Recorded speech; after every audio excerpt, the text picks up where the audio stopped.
Checkpoint 2 is going to be dealing strictly with the microscope, learning its parts, learning how to prepare a correct slide on the microscope, etc. So on this overview page here, I've just given you a checkoff list of the different components that you will have to complete before you can submit this checkpoint.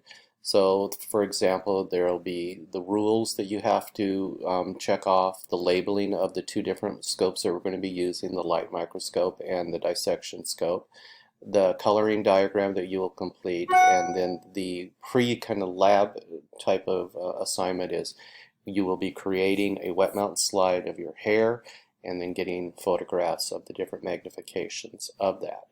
So on this overview page, this is simply giving you the parts of the microscope. You can see on this slideshow here, I've given you the generic light microscope. This is just a generic one with its different parts that you should know.